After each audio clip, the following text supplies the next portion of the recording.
안녕하세요. 준원입니다. 초여름의 길목에서 어떤 옷을 입고 나갈까 매일 고민하는 나날입니다. 이제는 우리나라도 기후 변화가 심해 날씨 예측도 어려운 시대가 되었어요. 그리 멀지 않았던 때 북극곰에 관한 다큐멘터리를 본 적이 있는데 북극의 생태계가 무너져 먹이조차 구하기 힘든 상황에서 먹이를 구하려 얼마 남지 않은 빙하를 찾아 이동하는 북극곰의 이야기였습니다. 빙하에 둘러싸여 해맑은 웃음을 보이며 콜라를 먹는 북극곰의 이미지는 이제 옛날 이야기가 되어버렸죠. 오늘 제가 읽어드릴 라스트 베어는 기상학자인 아빠를 따라 북극권 베어 아일랜드에 머물게 된 에이프릴과 고향을 그리워하는 야생 북극곰의 우정과 모험을 그린 장편 동화입니다. 동화라고 하여 꼭 어린이들만 읽어야 하는 것은 아닙니다. 오히려 이 책을 통해 생각의 변화를 갖는 어른들이 많아졌으면 하는 바람입니다.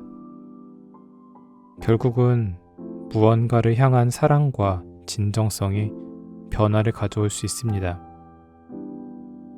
매년 지구온난화와 환경 파괴에 대해 말하고 있지만 그것에 대해 심각성을 느끼고 행동하는 사람들은 극소수죠. 누군가가 하겠지, 지금은 괜찮겠지 라는 아니란 생각이 결국은 돌이킬 수 없는 때를 초래할 것입니다. 이 책이 그 생각들을 변화시키는 작은 씨앗이 되길 소망하며 책 읽어드리도록 할게요. 그럼 오늘도 편안한 밤 되세요.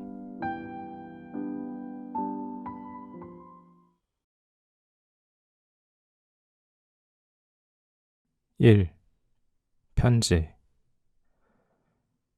에이프릴 우드는 베어 아일랜드에 도착한 지 정확히 3주 만에 북극곰을 만난다. 물론 그 전에 우선 베어 아일랜드에 도착해야 했고 그 여정의 시작은 약 4개월 전으로 거슬러 올라간다. 그 시점까지 에이프릴의 일상은 평범했다. 좀 이상한 평범이란 걸 에이프릴도 선뜻 인정했지만 말이다. 과학자인 아빠는 집 근처 대학교에서 기후를 연구했는데 출퇴근 시간이 꼭 날씨처럼 예측하기 어려웠다. 어떨 때는 밤 11시에 귀가하고 어떨 때는 에이프릴이 학교에서 막 돌아왔을 때 집을 나섰다. 주말에도 출근하는가 하면 주중에 사흘 연속으로 쉬기도 했다. 심지어 그때마저 서재에 틀어박혀 낡고 먼지 쌓인 책에 얼굴을 파묻기 일쑤였다. 글자가 하도 작고 빽빽해서 보는 것만으로도 눈이 아픈 책들이었다.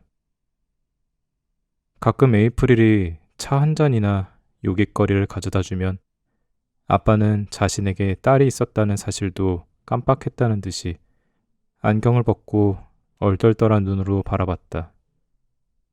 아, 에이프릴, 고맙구나. 그러고서 아빠는 다시 고개를 숙이고 펜끝을 씹으며 생각에 잠겼다. 그러면 에이프릴은 서재문을 살며시 닫고 나왔다. 엄마가 세상을 떠났을 때 에이프릴은 4살이었다. 엄마를 생각하면 꼭 어느 찬란한 여름날이 떠오른다. 아빠는 재혼하지 않았고 그 사실은 집안 가득 티가 났다. 높고 좁은 집의 구석구석은 왠지 쓸쓸하고 언제나 싸늘했다. 곳곳에 얇게 먼지가 깔려 있고 뭔가 중요한 것이 빠진 듯 꺼림칙한 느낌이 감돌았다. 에이프릴은 그 느낌을 도무지 말로 표현할 수 없었다. 그래서 에이프릴은 대부분의 시간을 뒷마당에서 보냈다. 마당의 가장 구석진 곳, 거칠고 무성한 블랙베리 나무 덤불 속에는 여우 가족이 살았다. 에이프릴은 유독 마음이 가는 한 여우를 영웅이라고 불렀다. 다른 여우들보다 용감해 보였기 때문이다. 에이프릴 손에 있는 딸기를 물어가 먹은 적이 있을 정도였다. 여우들을 관찰하다 보면 시간 가는 줄 몰랐다. 학교만 아니면 마당에 더 오래 머물렀을 것이다. 에이프릴은 학교를 싫어했다. 어쩌면 학교 아이들이 에이프릴을 싫어하는 것일지도 몰랐다. 여우 냄새가 나서인지 학급에서 가장 작아서인지 에이프릴이 원예용 가위로 스스로 머리를 잘라서인지 알 수 없었다. 에이프릴은 사람보다 동물을 더 좋아했기에 어느 쪽이든 딱히 개의치 않았다. 사람보다는 동물이 더 친숙했다. 그 편지가 도착한 것은 11월 말이었다. 에이프릴은 거실 바닥에 책상 다리하고 앉아 시리얼을 먹고 있었고 건너편에 있는 아빠는 손에 든 토스트에서 마멀레이드 잼이 떨어지는 줄도 모르고 신문에 코를 박고 있었다. 그때 현관 우편물 투입구에서 무언가 툭 떨어지는 소리가 들렸다. 에이프릴은 현관으로 달려갔다. 혹시 할머니가 보낸 크리스마스 카드일까? 할머니는 늘 크리스마스 카드를 일찌감치 보냈다. 에이프릴은 그런 할머니를 사랑했다. 그런데 현관 바닥에는 크리스마스 카드가 아니라 공식 정부 사업이라고 표시된 크고 두툼한 편지가 놓여 있었다. 자세히 보니 노르웨이 소인이 찍혀 있었다. 에이프릴은 그 우편물을 아빠의 토스트 옆에 놓았다. 아빠는 무심코 그것을 집어들어 한 입 베어 물려고 했다. 그런데 봉투를 확인한 순간 아빠의 눈빛이 번뜩였다. 누군가가 아빠에게 마법을 건 듯했다. 뭔데요?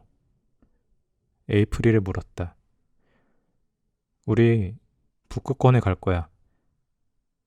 아빠가 눈을 크게 깜빡이며 편지를 읽었다. 해외 업무를 지원했었거든. 솔직히 내가 될 줄 몰랐어. 자국인을 택하려니 했지. 노르웨이 정부에서 지구 대기권에 관한 내 연구 논문을 좋게 봤나 봐. 파견지는 노르웨이 해안에서 배로 하루 정도 걸리는 작은 섬에 있는 기상대야. 에이프릴은 흥분해서 폴짝폴짝 뛰었다. 어떤 섬인데요? 섬마을이에요? 아, 아빠는 살짝 곤란한 표정이었다. 마을은 아니야. 실은 우리 말고는 아무도 없을 거야. 우리 둘뿐이라고요? 섬 전체에? 머리부터 발끝까지 전기가 찌르르 흐르는 것 같았다. 아빠는 몸을 앞으로 기울여 속삭이듯 말했다. 우리는 모험을 하게 될 거야, 에이프릴. 남극 탐험을 하던 탐험가 로버트 스코처럼 말이야. 우리가 사는 이곳과 달리 그 섬에는 호수, 산, 개울도 있어. 상상해보렴. 지구에 남은 마지막 미개 척지야. 자동차도, 기차도, 비행기도 없는 땅. 심지어 도로도 없어. 야생 그대로의 땅이라고. 아빠는 아무 말도 더 보탤 필요가 없었다. 에이프릴의 심장은 이미 저만치 앞서 달리고 있었기 때문이다. 둘은 북극권에 갈 뿐 아니라 긴 시간을 함께 보낼 것이다. 단둘이서. 아마 많은 일을 함께 할 수 있을 것이다. 눈사람을 만들고 산에서 썰매를 타고 또 물론 거기서 아빠가 맡은 임무는 아주 중요해. 아빠가 더없이 진지한 얼굴로 덧붙이자 에이프릴의 들뜬 마음이 착 가라앉았다. 무슨 임무인데요? 지구온난화가 북극에 어떤 영향을 미치는지 보다 정확히 파악하기 위해 6개월간 기상 데이터를 관측하는 임무를 한다. 에이프릴도 만년설이 녹고 있다는 것과 북극여우 사냥의 실태를 알았다. 가끔 그런 현실을 떠올리면 화가 나면서도 무력한 기분이 들었다. 학교는요? 에이프릴, 북극에서 6개월은 학교에서 6년보다 많은 걸 배울 수 있는 시간일 거야. 에이프릴은 아빠를 바라봤다. 아빠의 두 눈은 빛나고 두 뺨은 발그스름했다. 다시금 찌르르한 기분이 들었다. 언제 가는데요? 물론 모두가 들뜬 것은 아니었다. 할머니는 매일 3번씩 전화를 걸어와 무책임한 결정이라고 했다. 매섭게 추운 날씨와 집채만한 파도가 무섭지 않냐며, 포악한 바다 코끼리를 만나면 어쩔 거냐며, 병원이나 진료소는커녕 도와줄 사람 하나 없는 섬이 얼마나 위험하겠냐며 걱정을 늘어놓았다. 특히 에이프릴처럼 감수성이 예민한 11살 여자아이에게는 좋지 않다고도 했다. 이미 사회성이 턱없이 부족한데 무인도로, 하물며 그런 우중충한 땅으로 떠나는 게 과연 에이프릴을 위한 일이겠냐며 못마땅해 했다. 하지만 아빠는 한 번 마음을 정하면 고집을 잘 꺾지 않았다. 할머니의 충고도 한 귀로 듣고 흘렸다. 제발 에드먼드, 하필이면 베어 아일랜드라니. 에이프릴을 곰한테 잡아먹히기라도 하면 어쩌려고. 아빠가 이름만 베어 아일랜드지 곰은 한 마리도 없다고 말했지만 할머니는 들으려고 하지 않았다. 에이프릴, 만약 북극곰을 보면 무조건 도망쳐라. 할머니가 끝내 당부했다. 그리하여 4월 1일 두 사람은 긴 여정에 첫 발을 뗐다. 여객기를 타고 노르웨이 수도 오슬로로 날아가 국내선으로 갈아탄 뒤 트롬세라는 작은 마을에 다다르면 거기서 베어 아일랜드로 가는 배를 탈 예정이었다. 여객기가 이렇게 북쪽으로 방향을 틀자 에이프릴은 창문에 얼굴을 대고 점점 작아지는 고국땅을 내려다보았다. 그렇게 두 사람은 북극권으로 향했다. 2. 베어 아일랜드. 너도 알아? 너희 아빠 미친 거? 에이프릴은 갑작스러운 소리에 놀라 팔꿈치를 철제 난간에 부딪혔다. 에이프릴의 손 위에서 비스킷 부스러기를 먹던 갈매기가 성난 듯 꽥꽥거리며 날아갔다. 옆을 보니 아까 트롬세 부두에서 아빠의 애장품인 모차르트 전집과 레코드 플레이어를 낡은 노르웨이 화물선에 실으며 욕설을 내뱉던 소년이 서 있었다. 선장의 아들이었다. 에이프릴보다 2~3살 많아 보였다. 가까이 서니 바다 짠내와 염료 냄새, 그 외에 알 수 없는 냄새가 물씬 풍겼다. 소년의 낯선 채취는 거칠고 황량한 주변 풍경과 썩 잘 어울렸다. 어쨌든 소년이 건넨 말은 분명 무례했고 대답할 가치도 없었다.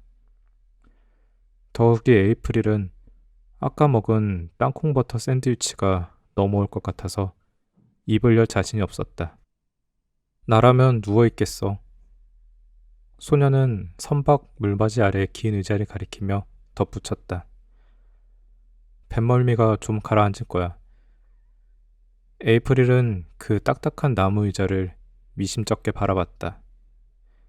하지만 다시 한번 배가 심하게 요동치자 그쪽으로 비틀비틀 걸어가 길게 드러누웠다. 시야에 하늘이 가득 담겼다. 거기에 누우니 적어도 얼굴을 가차없이 때리는 찬바람은 피할 수 있었다. 혼자 있고 싶었지만 소녀는 의자 끄트머리에 앉아 잠자코 손톱에 낀 때를 뺐다. 안 미쳤어. 우리 아빤 과학자야. 메스꺼림이 겨우 가라앉자 에이프릴이 말했다. 그럼 더 심각한데? 멀쩡한 사람이 그런 곳에 제 발로 가다니. 소년이 에이프릴을 바라보며 대꾸했다.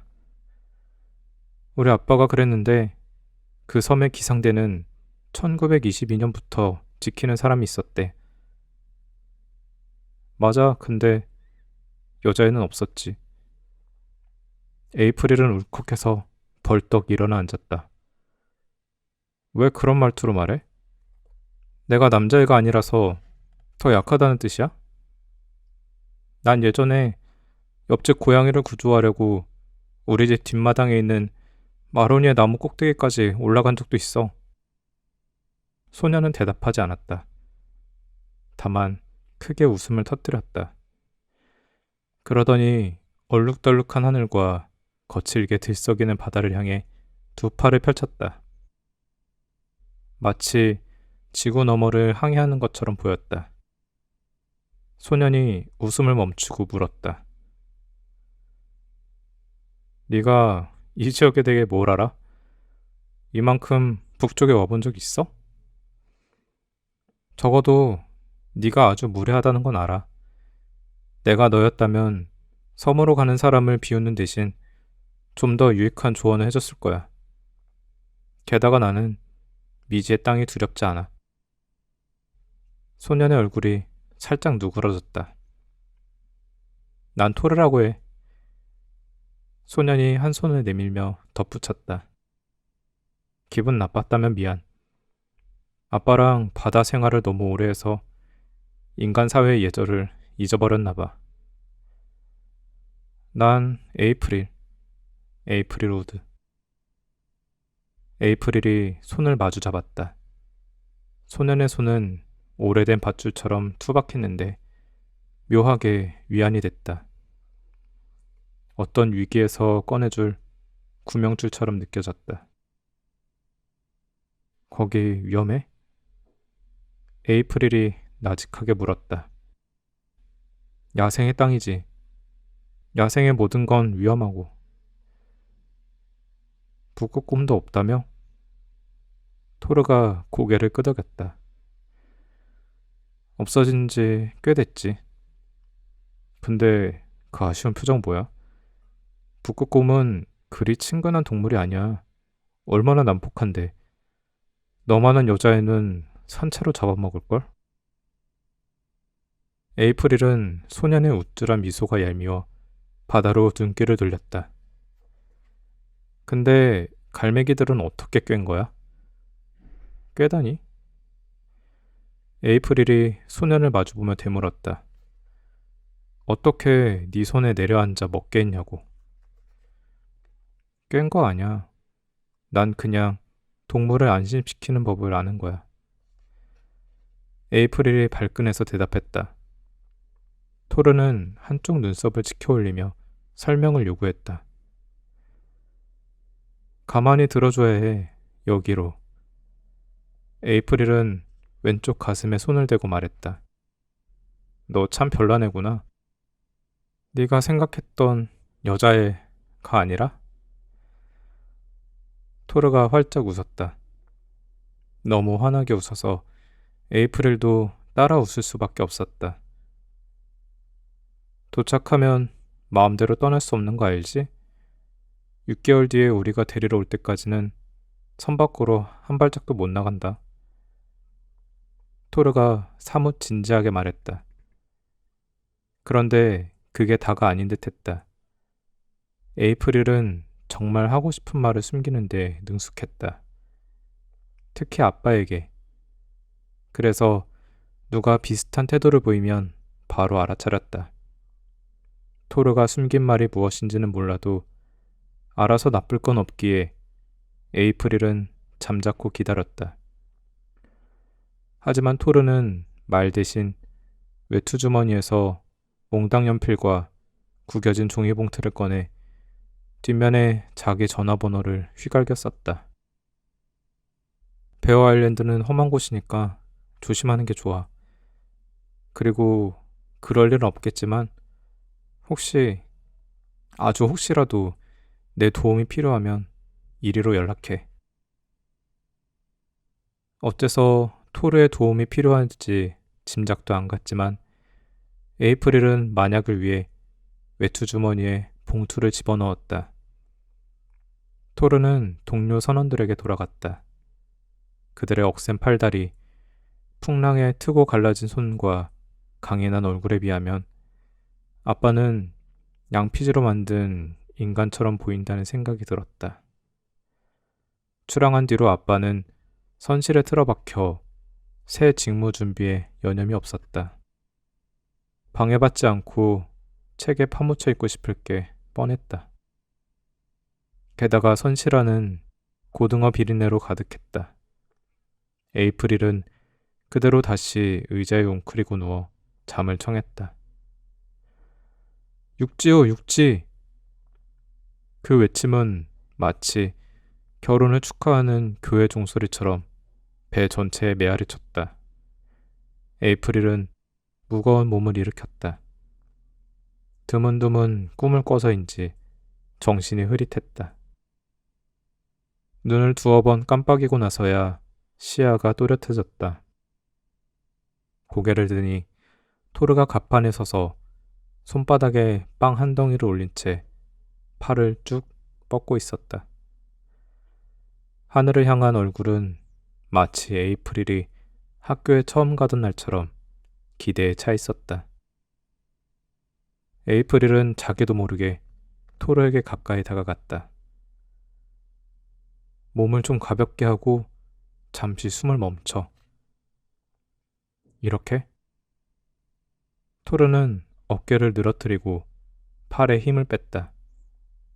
그보다는 속으로 상상해봐. 내가 물이라고. 부드럽고 유연하다고. 그래, 침착하게. 이제 움직이지 마. 바로 위에 왔거든. 이제 가만히. 토르! 건너편에서 선장이 외치자 갈매기는 끼룩 울며 하늘 높이 날아갔다. 에이프릴은 뒤로 주춤 물러났다. 선장은 왠지 대하기 어려운 사람이었다. 이전에 만나본 그 누구와도 달랐다. 손님 귀찮게 하지 말고 뱃머리에서 일손 좀 거들어라. 선장이 빵을 든 토르의 손을 힐끗하며 말했다. 토르는 곧장 빵을 떨구고 달려갔다. 에이프릴은 선장의 날카로운 시선에 숨조차 내쉬지 못했다. 선장의 얼굴은 사나웠다. 거친 부케를 수없이 오가다 보니 그 바다의 일부가 된 듯했다. 에이프릴은 처음으로 자신의 작은 키에 감사했다. 아예 투명인간이 되고 싶었다. 선장은 다른 말 없이 성큼성큼 가버렸고 에이프릴은 안도의 한숨을 내쉬었다. 갑판 주변은 신속하고 군더더기 없이 움직이는 선원들로 북적였다. 토르는 안 보였지만 아빠는 곧장 눈에 띄었다. 뱃머리에 기댄 아빠는 추위도 느끼지 못하는지 트위드 재킷과 정장 바지 차림으로 수평선을 바라보고 있었다.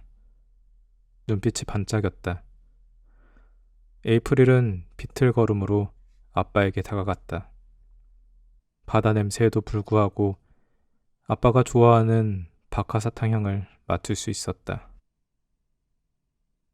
아빠? 다 왔다, 에이프릴. 드디어 도착했어. 아빠는 에이프릴을 보지도 않고 말했다. 아빠의 손가락이 가리킨 곳을 바라봤지만 물안개와 청회색 파도 말고는 아무것도 보이지 않았다. 왠지 금지구역으로 들어가고 있는 듯한 느낌이 들었다. 아름답지 않니? 마침내 섬이 시야에 들어왔다. 마치 쌍안경의 초점을 이리저리 맞추다가 어느 순간 눈앞이 확 선명해지는 것 같았다. 베어 아일랜드야. 아빠가 경탄에 가득 찬 목소리로 나직하게 말했다. 3. 시간이라는 선물. 자, 바람이 몰아치는 해변에 여행 가방과 상자들을 내려둔 채 아빠는 주위를 둘러보며 말했다. 어때, 에이프릴? 입술에서 짭조름한 맛이 났다. 속눈썹에 눈송이들이 사락사락 걸렸다. 섬은 짙고 축축한 안개에 쌓여 있었다. 온몸에 전기가 흐르는 듯 윙윙거렸다. 드디어 도착한 것이다. 두 사람은 정말로 북극권에 왔다. 지구상에 보이지 않는 경계선을 넘은 것 같았다. 공원이나 목장, 시골의 비옥한 초록 들판과 비교하면 이곳은 헐벗고 메마른 땅이었다. 흰눈 사이로 듬성듬성한 검은 덤불만이 유일한 생물이었다. 섬 저편에 찌를 듯이 높은 화강암 산봉우리 3개가 희끄무레하게 남아 보였다. 얼핏 우주로 뻗어나가는 사다리 같았다. 풍경은 그렇다 치고 추웠다. 옷 속으로 파고드는 추위에 뼛속까지 시렸다. 뜨거운 물주머니가 간절했다. 딸? 아빠가 다시 물었다. 에이프릴은 가장 가까이 놓인 짐을 집어들고 하늘을 향해 혀를 내밀었다. 눈송이가 혀에 달라붙었다. 이제부터 생각해 볼게요. 두 사람은 썰매를 끌고 1km쯤 떨어진 새 보금자리로 향했다. 두 채의 나무 오두막에 짐을 전부 나르는데 꼬박 2시간이 걸렸다. 작은 집은 숙식 공간이고 큰 집은 아빠가 기상 연구를 할 곳이었다. 이전에 본 노르웨이 집들과 똑같이 생긴 오두막 집이었다. 뾰족한 삼각 지붕과 흰색으로 페인트 칠한 나무벽이 꼭 판타지 동화 속에 나올 것 같았다. 주변에 자리 잡은 땅딸막한 발전기만 없었다면 말이다. 숙소는 전부 한 층이었다. 현관문을 열고 들어가면 작은 공간이 나오는데 그곳에 외투와 목도리를 벗어둘 수 있었다. 매서운 외풍을 막아주는 역할도 했다. 중문을 열면 천장이 아치형으로 높고 벽난로와 낡은 소파가 있는 긴 거실로 연결되었다. 구석의 좁다란 선반에는 손때 묻은 책 몇 권과 비상시에 사용할 수 있는 위성 전화기가 놓여 있었다. 그 반대편은 아담한 부엌이었다. 옆에 딸린 식량 창고에는 6개월간 충분히 먹을 수 있는 통조림과 건조식품이 채워져 있었다. 거실에는 전에 살았던 사람들의 흔적이 군데군데 남아 있었다. 담배 꽁초가 놓인 잿더리, 빨간 장갑 한 짝, 메모지 몇 장과 낡은 볼펜. 그중 에이프릴의 눈길을 사로잡은 것은 벽에 걸린 섬의 지도였다. 세계 지도상에서 볼 때 베어 아일랜드는 노르웨이와 북극 근처 스발바르라는 군도 사이에 놓인 작은 섬에 지나지 않았다.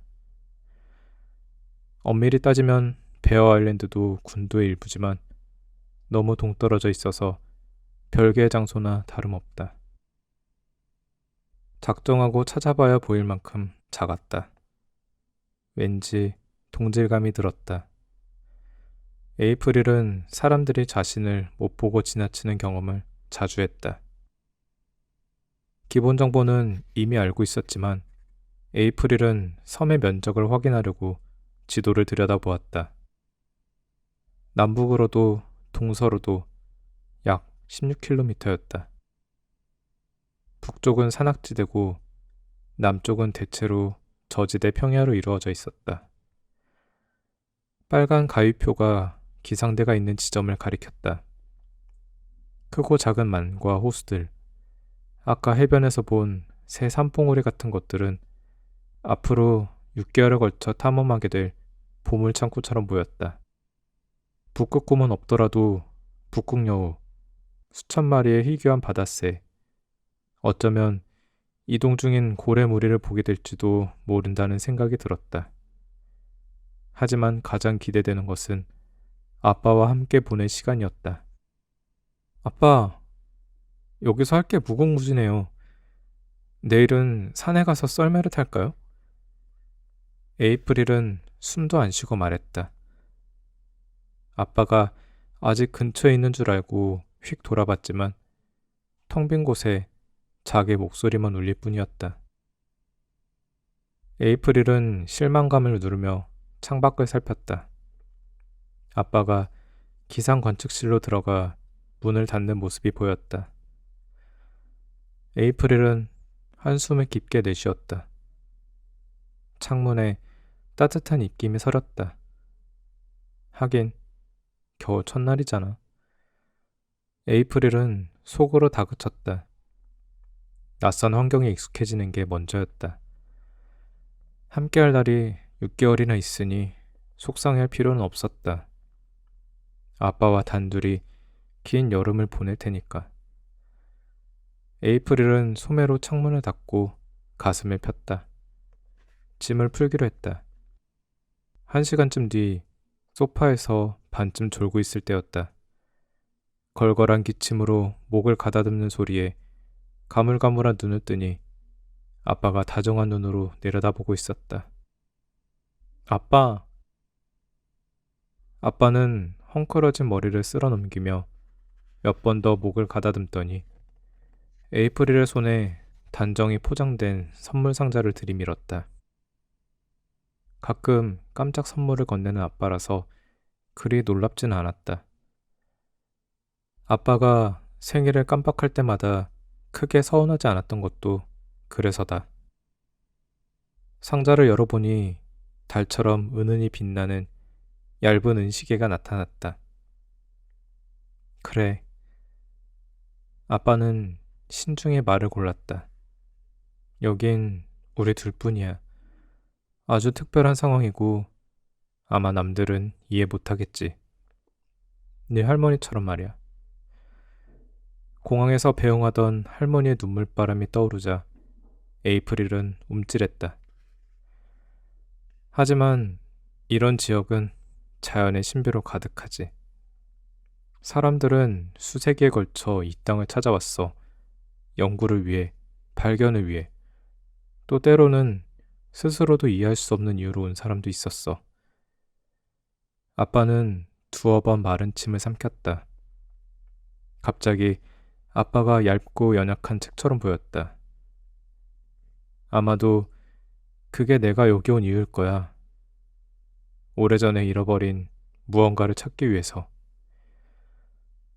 아빠는 겨우 다음 말을 골랐으나 중간에 목소리가 갈라졌다. 프리루프트 슬리브. 에이프릴은 설명이 필요하다는 얼굴로 아빠를 쳐다봤다. 영어는 매우 유용한 언어지만 때론 어떤 경험이나 성격을 한 단어로 묘사하기 부족하단다. 방금 그건 자연과 함께하는 삶의 즐거움을 의미하는 노르웨이 단어야. 직역하자면 야외 생활이지. 아빠의 표정이 한결 부드러워졌다. 우리 딸이랑 꼭 어울리는 단어라고 생각했다. 넌 마당에서 거의 살다시피 했잖니. 가끔 서재 창문으로 바라보면 정말 네 엄마가 눈에 선하더구나. 에이프릴은 그저 고개만 끄덕였다. 가슴 언저리에 숨이 걸린 듯했다. 아빠가 창밖으로 자신을 보고 있는 줄은 몰랐다. 그 생각에 마음이 어지러웠다. 네 엄마도 동물을 좋아했지.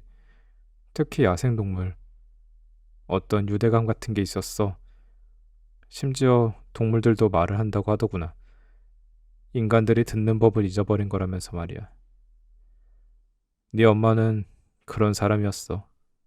좀 남달랐지. 아무튼 그 사람이라면 여기 무척 오고 싶어 했을 거야. 그건 네 엄마 시계다. 네가 가지고 있으면 어쩐지 네 엄마도 이곳을 느낄 수 있을 것 같아서 주는 거야. 프리루프트 슬리브. 에이프릴은 나직하게 되풀이했다. 인어나 마법의 숲처럼 왠지 신비롭고 매혹적인 느낌을 주는 단어였다. 에이프릴이 가진 엄마의 기억은 대부분 흐릿했다. 하나 떠올리자면 엄마가 새빨간 주전자에 핫초코를 끓이고 세 식구가 에이프릴의 침대에 나란히 앉아 꽃잎 모양 종이 접시에 담긴 커스터드를 먹던 기억이었다. 집이 슬픔이 아닌 웃음으로 가득했던 시절이자 아빠가 잠자리 인사를 깜빡하지 않던 나날이었다.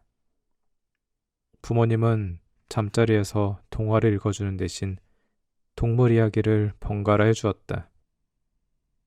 아프리카 평원을 거니는 코끼리 무리, 아시아의 산을 사는 시베리아 호랑이들, 남극의 길고 혹독한 겨울에 살아남기 위해 옹기종기 모여있는 위풍당당한 황제 펭귄들, 그리고 아주 낯설고 특이한 동물, 이를테면 온몸이 딱딱한 비늘로 덮인 천상갑 같은 동물도 있었다. 그런 동물들이 야생에 저절로 존재한다는 게 믿기지 않았다. 에이프릴은 엄마 아빠의 따스한 목소리를 자장가 삼아 미소를 띤 채 잠들곤 했다. 꿈에서는 지구의 다양한 불가사의들을 만났다. 요즘 아빠는 엄마에 대해 거의 말을 안 한다. 그래서 시계 선물이 더 뜻깊었다. 마치 아빠가 따뜻한 손으로 에이프릴의 마음을 감싸준 것 같았다. 프리루프트 슬리브. 한 번 더 속으로 되풀이하자 목구멍이 훅 부풀어 올랐다. 잠시 후 에이프릴은 시간을 확인했다. 밤 11시였다. 어느새 아빠는 자기 방에 들어가 있었다. 모차르트의 슬로우 왈츠가 들려왔다. 엄마 아빠의 결혼식에서 연주됐다던 곡 중 하나였다. 그 곡이 아빠를 행복하게 하는지 슬프게 하는지 에이프릴은 알 수 없었다. 에이프릴은 마땅히 할 일이 없어서 자기 방으로 가 창문을 열었다. 갑작스레 찬 공기가 들이치자 가슴이 아팠다. 아빠는 이곳이 한여름에도 겨우 0도를 넘길까 말까 한다고 했다. 옷을 두둑이 챙겨와서 다행이라고 생각했다. 어느새 안개가 개어 구름이 듬성듬성한 푸른 하늘이 드러났다. 에이프릴은 문득 놀라서 눈을 찡그리고 밖을 쳐다봤다. 태양이 지평선 위에 낮게 걸려 있었지만 질 기미도 없이 한낮처럼 밝았다. 옆방에서 모차르트 곡이 구슬프게 들려왔지만 에이프릴의 입술 사이에서는 만족스러운 한숨이 흘러나왔다. 고된 여정과 긴긴 하루에도 불구하고 전혀 피곤하지 않았다. 오히려 크리스마스 전날처럼 마음이 흥분과 설렘으로 들썩였다. 어서 밖에 나가고 싶었다. 에이프릴은 먼 산 위를, 왼쪽에 펼쳐진 거친 바다를, 눈앞에 눈 덮인 평지를 차례로 훑어보았다. 그리고 한 번 더 훑었다. 그때 저 멀리 지평선에 태양을 등진 어떤 실루엣이 움직였다. 눈 깜짝할 새였다. 너무 찰나여서 놓칠 뻔했으나 분명 크고 성큼성큼 움직이는 전혀 예상치 못한 무언가가 있었다. 혹시? 눈을 깜빡이자 그 무언가는 시야에서 사라졌다. 에이프릴은 자신이 본 것이 북극곰이었다고 확신했다.